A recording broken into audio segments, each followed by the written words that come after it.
नमस्कार दोस्तों। कैसे हो आप सब। उम्मीद करती हूँ कि आप सब अच्छे होंगे। तो आज हम सुनेंगे ऐसी कौन सी बात है जो पति पत्नी कभी संतुष्ट नहीं रहते हैं, या पति अपनी पत्नी की छोटी छोटी बातों को, उसकी प्यारी वस्तुओं को भूल जाते हैं। वो कितना ही प्रयास कर लें, लेकिन कभी अपने पति की जन्मतिथि भूल जाते हैं तो कभी शादी की सालगिरह भूल जाते हैं। तो आइए आज हम जानते हैं इस कहानी के माध्यम से। एक बार माता पार्वती भगवान भोलेनाथ से रूठकर कैलाश पर्वत पर बैठी हुई थी। जब भगवान शिव जी उन्हें मनाने का प्रयास करते हैं तब माता पार्वती कहती हैं कि हे स्वामी, मैं जानना चाहती हूँ कि पुरुषों को स्त्री के मन की बात क्यों समझ में नहीं आती। हर पुरुष अपनी पत्नी की प्रिय वस्तुओं तथा चीज़ों को क्यों बार बार भूल जाते हैं, जबकि एक स्त्री अपने प्रेमी या पति की हर छोटी छोटी बातों को ध्यान में रखकर उनकी सेवा करती है। हे प्रभु, आप तो आदि और अनंत हैं। आप ही इस जगत के परम परमेश्वर हैं। आपसे कोई भी बात छुपी नहीं है। कृपया करें और मेरे इन प्रश्नों के उत्तर देकर मेरे मन की शंकाओं को दूर करें। तब भगवान भोलेनाथ कहते हैं कि हे पार्वती, आप सत्य कहती हैं कि हर पुरुष अपनी पत्नी की मन की बातों को तथा उनकी प्रिय वस्तुओं को भूल जाते हैं, किंतु वो खुद नहीं भूलते। उसके पीछे एक मुनि की श्राप की कहानी है, जिसे आज मैं आपको सुनाता हूँ। हे देवी पार्वती, जो भी पति पत्नी इस कहानी को ध्यानपूर्वक सुनते हैं वे एक दूसरे के प्रति प्रेम में वृद्धि करते हैं और हमेशा खुशीपूर्वक जीवन व्यतीत करते हैं। लेकिन जो इस कथा को बीच में छोड़कर जाता है उनके घर में हमेशा कलेश देखा जाता है। कुछ जोड़ियाँ पति पत्नी कम, दोस्ती ज़्यादा निभाते हैं, वहीं किसी के जीवन में हमेशा कलेश रहता है। इसके पीछे के कारण उनका मानसिक शारीरिक जुड़ाव होता है। तो चलिए आज की इस कथा को शुरू करते हैं, जिसे आप लोग ध्यानपूर्वक सुने, ताकि पता चले कि स्त्री पुरुष के बीच में प्रेम संबंध कैसे बढ़ जाता है। भगवान भोलेनाथ कहते हैं, हे देवी पार्वती, प्राचीन समय की बात है, जब त्रेता युग आरंभ हुआ था। महाभारत के गुरुवंश के राजा दुष्यंत राज करते थे। वहीं दूसरी तरफ राजा दशरथ के पुत्र श्री राम का भी जन्म हुआ था। यह दोनों घटनाएं एक ही समय की हैं, जिसका वर्णन रामायण और महाभारत में मिलता है। भगवान भोलेनाथ कहते हैं कि हे देवी पार्वती, एक दिन की बात है, जब हस्तिनापुर नरेश राजा दुष्यंत शिकार के लिए वन में गए थे। उस समय महाराज एक हिरण का पीछा कर रहे थे। भागते दौड़ते हुए प्यास लगने के कारण राजा दुष्यंत महर्षि कण्व के आश्रम में पहुंच गए। वहां हस्तिनापुर नरेश छाया में शांत होते हुए देखकर एक ऋषि ने आकर गुस्से में आकर कहा कि राजन, इस वन में किसी भी प्राणी का शिकार करना वर्जित है। यह महर्षि का आदेश है।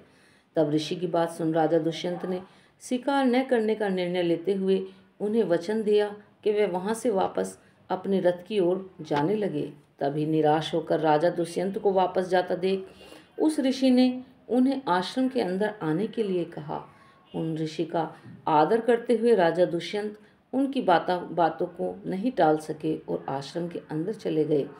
फिर जब उन्हें पता चला कि वह आश्रम महर्षि कण्व का है, तब उन्होंने अंदर प्रवेश करते हुए मुनीश्वर को आवाज़ लगाई। तभी उनके समक्ष एक अति सुंदर, मन को मोहने वाली युवती स्त्री आ गई, जिसका नाम शकुंतला था। जिसे देख महाराज दुष्यंत उस युवती पर अत्यंत मोहित हो गए। प्रत्येक अतिथि की तरह महाराज दुष्यंत का भी आदर करते हुए उस युवती ने उनका यथोचित से स्वागत किया और महर्षि की अनुपस्थिति के बारे में बताते हुए कहा कि हे राजन, महर्षि तो तीर्थ यात्रा पर गए हैं, किंतु आपका यहाँ सुस्वागत है। फिर भगवान भोलेनाथ कहते हैं कि हे देवी पार्वती, शकुंतला ने महाराज दुष्यंत की पूरी निष्ठा और सेवा भाव से सत्कार किया। शकुंतला की सेवा भाव से प्रसन्न होकर महाराज दुष्यंत ने उनसे पूछ लिया कि देवी, आप कौन हैं। तब वह कन्या बोली, महाराज, मेरा नाम शकुंतला है और मैं महर्षि कण्व की पुत्री हूँ। कलावती की बात सुनकर महाराज दुष्यंत आश्चर्यचकित होकर एकदम से बोल पड़े कि देवी, महर्षि तो आजीवन ब्रह्मचारी हैं, फिर आप उनकी पुत्री कैसे हुई। महाराज दुष्यंत की दुविधा को देख मायावती ने उन्हें अपने अभागी जीवन गाथा को और स्वयं के माता पिता की सत्यता से अवगत कराते हुए कहा कि हे राजन, वास्तव में मैं राजा राजश्री विश्वामित्र और स्वर्ग की अप्सरा मेनका की पुत्री हूँ। मेरे जन्म की बड़ी विचित्र कहानी है। जब ऋषि विश्वामित्र घोर तपस्या कर रहे थे, तब देवराज इंद्र ने उनकी तपस्या को भंग करने हेतु अप्सरा मेनका को धरती लोक पर भेज दिया था। तभी ऋषि ने उनके साथ प्रेम संबंध स्थापित किए, जिस कारण से मेरा जन्म हुआ था। किंतु ना ही मेरे पिता ने मुझे पाला और ना ही मेरी माता मेनका ने। मेरी माता को भय था कि कहीं मुनि विश्वामित्र उन्हें श्राप देकर भस्म न कर दें, इसलिए उन्होंने मेरा परित्याग कर दिया। मुझे वन में अकेला छोड़कर वे स्वर्ग में चली गईं। तभी उसी वन में शकुंत पक्षियों ने मेरा रक्षण किया। फिर एक दिन की बात है, तभी ऋषि कण्व उसी मार्ग से गुजर रहे थे, तो उन्होंने मुझे गोद में ले लिया। राजन, धर्म के अनुसार जन्म देने वाला, पालन पोषण करने वाला तथा अन्न देकर रक्षण करने वाला पिता के समान पूजनीय होता है। इसी कारण से मैं ऋषि कण्व की पुत्री बन गई। महर्षि कण्व ने मुझे कभी भी यह एहसास होने नहीं दिया कि मैं उनकी असली पुत्री नहीं हूँ, और मैंने भी उन्हें पिता का पूरा मान दिया। भगवान भोलेनाथ कहते हैं कि हे देवी पार्वती, शकुंतला के वचनों को सुनकर महाराज दुष्यंत उनकी ओर आकर्षित हो गए। साथ ही वे उनकी सुंदरता पर तो पहले से ही मोहित थे। फिर उन्हें विवाह का प्रस्ताव देते हुए कहा कि हे शकुंतला, आप एक क्षत्रिय कन्या हो। हे सुंदरी, तुम्हारे सौंदर्य को देखकर मैं अपना हृदय तुम्हें दे चुका हूँ। यदि तुम्हें किसी भी प्रकार की आपत्ति न हो तो मैं तुमसे विवाह करना चाहता हूँ। भगवान भोलेनाथ कहते हैं, ऐसे प्रस्ताव को सुनकर पहले तो शकुंतला अचंभित हुई, परंतु मन ही मन वह भी महाराज दुष्यंत को देखकर तथा उनके शौर्य की प्रशंसा सुनकर उन्हें पसंद करने लगी थी। सर्वप्रथम शकुंतला ने महाराज दुष्यंत को ऋषि कण्व की अनुपस्थिति का कारण बताते हुए इनकार किया, किंतु राजा दुष्यंत ने उन्हें यह कहकर मना लिया कि आप क्षत्रिय कन्या हैं और धर्म के अनुसार किसी भी क्षत्रिय कन्या को वर चुनने का अधिकार स्वयं को भी है। और वैसे भी जब ऋषि कण्व को पता चलेगा कि आपने मुझसे विवाह किया है, तो वह बिल्कुल भी क्रोधित नहीं होंगे। दुष्यंत के समझाने के पश्चात शकुंतला विवाह के लिए मान जाती हैं तथा उन्होंने दोनों ने गंधर्व विवाह कर लिया। फिर भगवान भोलेनाथ कहते हैं कि हे देवी पार्वती, कुछ समय महाराज दुष्यंत ने शकुंतला के साथ विहार करते हुए वन में ही समय व्यतीत किया। फिर एक दिन वे शकुंतला से बोले कि हे प्रियतम, मेरे कंधों पर हस्तिनापुर राज्य की जिम्मेदारी है और अब मुझे अपना कर्तव्य पूरा करने हेतु हस्तिनापुर जाना ही होगा। यह कहकर महाराज ने शकुंतला को अपने प्रेम के प्रतीक रूप में अपनी दिव्य स्वर्ण मुद्रिका दी और हस्तिनापुर वापस चले गए और उन्हें आश्वासन दिया कि जैसे ही ऋषि कण्व अपनी यात्रा से वापस आएंगे, तब वे उन्हें शीघ्र ही अपने साथ विदा कर हस्तिनापुर ले जाएंगे। भगवान भोलेनाथ कहते हैं, उसके बाद समय बीतता गया और इसी बीच शकुंतला को पता चला कि वह गर्भवती है और शीघ्र ही ऋषि कण्व भी अपनी तीर्थ यात्रा से अपने आश्रम में आ जाते हैं।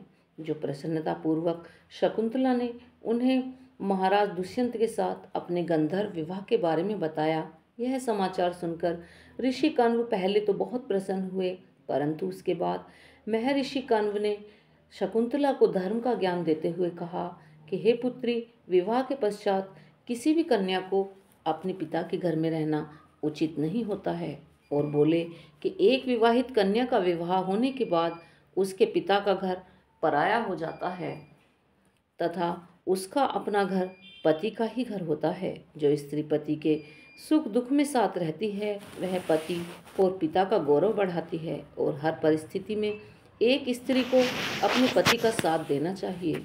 उसे इतना कहकर ऋषि कण्व ने समझाया कि हे पुत्री, तुमने उचित ही पुरुष का वर्णन किया है, जिसका आज तीनों लोकों में गुणगान है।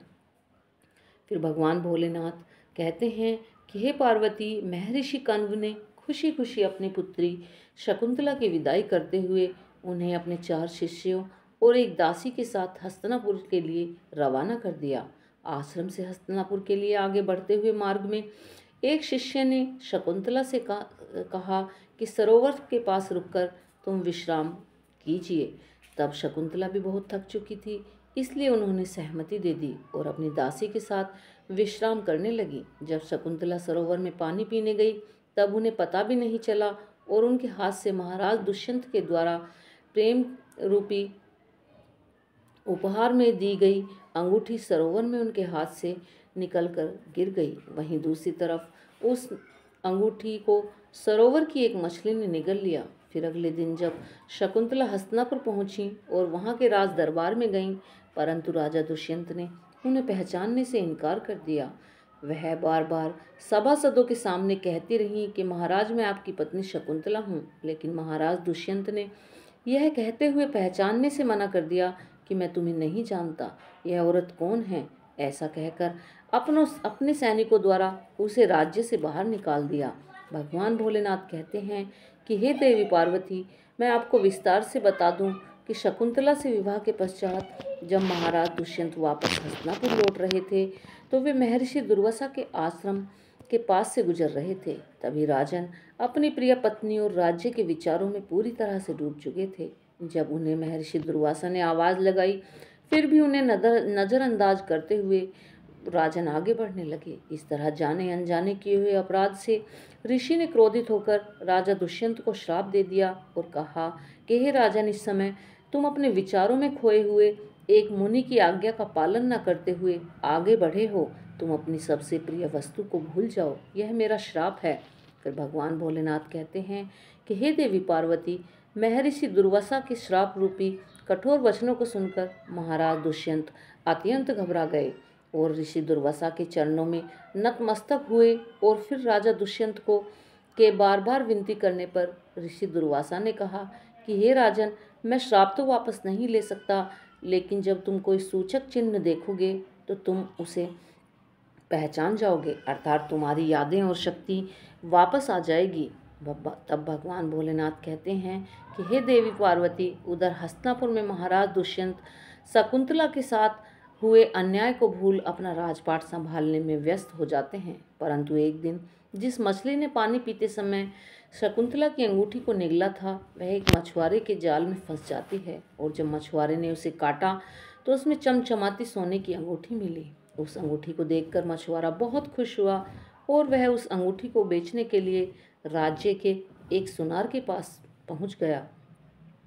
होनी को कुछ और ही मंजूर था। जब सुनार ने जैसे ही इस मुद्रिका को देखा तो उसका ध्यान अंगूठी पर लिखे महाराज दुष्यंत के नाम पर पड़ा। यह अंगूठी महाराज ने स्वयं के लिए बहुत सी स्वर्ण मुद्राएं देकर बनवाई थी, जिसकी कीमत बहुत ज़्यादा थी, और सुनार ने तुरंत उस मछुआरे को कोतवाल के हवाले कर दिया। फिर कोतवाल उस अंगूठी और मछुआरे को लेकर महाराज दुष्यंत के समक्ष प्रस्तुत हुआ। पहले तो महाराज दुष्यंत उस अंगूठी को नहीं पहचान पाए, परंतु उस मुद्रिका को हाथ में लेते ही महाराज दुष्यंत को शकुंतला से जुड़ी सारी बातें याद आ गईं और उन्होंने मछुआरे से पूछा कि तुम्हें यह अंगूठी कहाँ से मिली है। तब उसने बताया कि महाराज, मुझे यह अंगूठी महर्षि कश्यप के आश्रम के पास स्थित तालाब की मछली के पेट से मिली है। तब महाराज ने उसे मुक्त करने का आदेश दे दिया और कहा, तुम्हें हमारी पत्नी को ढूंढने में मदद करनी होगी। फिर भगवान भोलेनाथ कहते हैं कि हे देवी पार्वती, शकुंतला को कई सालों तक ढूंढने का कार्य शुरू किया गया, किंतु शकुंतला ने अपने पिता के घर वापस न जाकर महर्षि के आश्रम में गुप्त रहने का निश्चय किया। और महर्षि कश्यप को दिव्य दृष्टि से सारी बातों का अनुमान था, इसलिए उन्होंने शकुंतला को अपने आश्रम में आश्रय दिया। वहीं दूसरी तरफ देवताओं और दैत्यों में भीषण युद्ध शुरू हुआ, जिसे हम देवासुर संग्राम के नाम से जानते हैं। जब देवराज इंद्र ने महाराज दुष्यंत को देवताओं की ओर लड़ने का आमंत्रण दिया, तब वे तुरंत अपने सारे दिव्य अस्त्र शस्त्र लेकर युद्ध में भाग लेने के लिए चल दिए। जब इंद्र सहित देवता ने भी महर्षि दधीच के पास जाकर उनकी हड्डियों से व्रज और अन्य कई सारे अस्त्र प्राप्त किए, तब महाराज दुष्यंत इंद्र और जामवंत जी ने भीषण युद्ध कर सभी असुरों का वध किया और फिर से स्वर्ग में धर्म की स्थापना की। और फिर देवताओं के द्वारा सम्मान देकर राजा दुष्यंत को एक विमान भेंट करके पृथ्वीलोक पर वापस अपने राज्य को जाने की आज्ञा दे दी। तो भगवान भोलेनाथ कहते हैं कि हे देवी पार्वती, जब राजन अपने विमान में बैठकर वापस हस्तिनापुर लौट रहे थे, उसी समय महर्षि कश्यप के आश्रम के पास एक छोटा सा बालक 4 शेरों के बीच अकेला खेल रहा था, जिसे देख राजा अत्यंत आश्चर्यचकित हो गए। उस बालक को देखकर महाराज के हृदय में प्रेम की भावना उमड़ पड़ी और वे वहां पहुंच गए और बालक को गोद में उठाने के लिए आगे बढ़ने लगे। तब शकुंतला की सखियां पीछे से चिल्लाने लगीं, बोली कि हे भद्र पुरुष, आप यह क्या कर रहे हैं? आप इस बालक को ना छुएं, अन्यथा आप जलकर भस्म हो जाओगे। यह बालक महर्षि कश्यप के विशेष आशीर्वाद के कारण दिव्य शक्तियों का ज्ञाता है। आपकी इसी में भलाई है, आप इस बालक से दूर रहें, यही आपके लिए उचित है। तब भगवान भोलेनाथ कहते हैं कि हे देवी पार्वती, क्योंकि बालक की भुजा में एक अत्यंत जहरीला सांप डोर बनकर बंधा हुआ था और जो भी बालक को छू लेता था उसी सांप के विष के कारण वह जलकर मर जाता था। फिर भी यह बातें सुनकर भी दुष्यंत स्वयं को ना रोक सके और उन्होंने बालक को अपनी गोद में उठा लिया। उसी समय सभी सखियां आश्चर्य से देखने लगीं कि भारत की भुजा में बंधी सर्प डोर पृथ्वी पर गिर गई। सभी को ज्ञात था कि बालक को जब उसका पिता अपनी गोद में लेंगे तब वह काला डोरा पृथ्वी पर गिर जाएगा। उस समय सखियां प्रसन्न होकर भागते हुए शकुंतला के पास गईं और सारा वृतांत शकुंतला को जा सुनाया। यह सुनकर शकुंतला भी दौड़ते हुए महाराज दुष्यंत के पास आईं और जब शकुंतला को देखते ही महाराज दुष्यंत ने उन्हें तुरंत पहचान लिया। तत्पश्चात शकुंतला से अपने किए के लिए क्षमा प्रार्थना मांगने लगे और कश्यप ऋषि की आज्ञा लेकर शकुंतला और अपने पुत्र को लेकर राजा दुष्यंत हस्तिनापुर लौट आए और शकुंतला को सारी प्रजा के सामने अपनी रानी के रूप में स्वीकार किया। महाराज दुष्यंत और शकुंतला के इस तेजस्वी पुत्र का नाम भरत था। बड़े होकर भरत महान प्रतापी सम्राट बने और उन्हीं के नाम पर हमारे देश का नाम भारतवर्ष हो गया। भगवान भोलेनाथ कहते हैं कि हे देवी पार्वती, अब मैं आपके प्रश्नों के उत्तर देता हूँ। आप जानना चाहती थी ना कि कोई पति अपनी पत्नी की प्रिय चीज़ों को बार बार भूल क्यों जाते हैं। जैसे कि पत्नी का जन्मदिन, विवाह की तिथि, पत्नी की सभी महत्वपूर्ण बातों को भूलने का श्राप पुरुषों को ऋषि के द्वारा मिला था। इसीलिए हे देवी, अगर पति से कभी जाने अनजाने में भूल हो तो उसे माफ़ कर पत्नी को साझा करना चाहिए, क्योंकि स्वयं परमपिता ब्रह्मा जी ने स्त्री को पुरुषों के मुकाबले कई गुना अधिक सहन शक्ति दी है, जिसके चलते स्त्रियां पुरुषों के मुकाबले कई गुना अधिक तक समझदार और भावुक होती हैं। इसी श्राप का असर आज भी कलयुग में दिखाई पड़ता है। हे पार्वती, इसीलिए हर पति पत्नी को एक दूसरे को समझकर मानसिक और शारीरिक रूप से गहरा मजबूत जुड़ाव रखना चाहिए। हर एक परिस्थिति में एक दूसरे का साथ देना चाहिए, चाहे सुख हो या दुख हो।